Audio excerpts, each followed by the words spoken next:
Alright, so first things first, Jimmy Butler, we all know he was kicked out at 13 years old. He would spend most of his time on his friends' couches until a man named Jordan Leslie in high school challenged him to a three-point contest, and after this three-point contest, they would immediately become friends. And he started living with him and his mom, this woman right here. And he started playing basketball, but he didn't really care about basketball like that. In high school, he was around the 73rd best player in the state.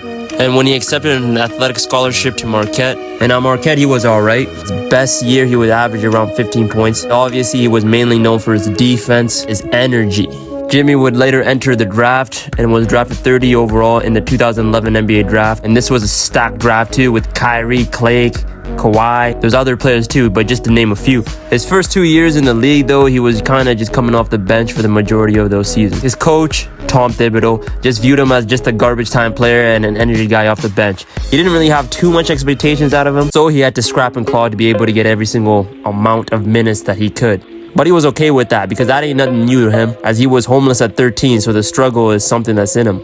No homo. But on the Bulls, what really started his rise into becoming a star is in the 2012 playoffs when Derrick Rose got injured. And then Jimmy seen a boost in his minutes. In the later portion of the 2013 season, when Luol Deng got injured, Jimmy became a starter in helping the Bulls win a playoff series. But the Bulls weren't really looking too good, and Jimmy's naturally a competitor, so when he saw that the Bulls didn't want to win as much as he did, he was traded to Minnesota Timberwolves. On the Timberwolves, he was able to help them get to the playoffs for the first time in 14 years. Damn, the Timberwolves are ass. But he's experiencing the same thing in Minnesota. Nobody really wanted to win as badly as he wanted to win. We all know about that one practice when he went up against the first starters versus the second unit and G League players and beat the first unit, talking hella shit while doing it. Later on, he was demanding a trade and he ended up on the 76ers, which they also got better with him on the team.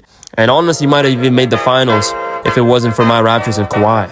Fast forward to when he joined the Heat, he quickly solidified himself as the best player on the team and the leader of the team, leading them to the finals twice, one of them being the 8th seed and upsetting the Bucks and being competitive for the other years on the team. And he earned himself the nickname Playoff Jimmy. Right now, the Heat are kind of in an iffy situation, if you will. We don't really know what's coming up in their immediate future, but you can say whatever you want to say about Jimmy, but every team he's been on has improved with him on it and has gotten worse without him. Looking back at Jimmy's career and where he came from, we can confidently say that Jimmy was a player that nobody expected to be as good as he turned out.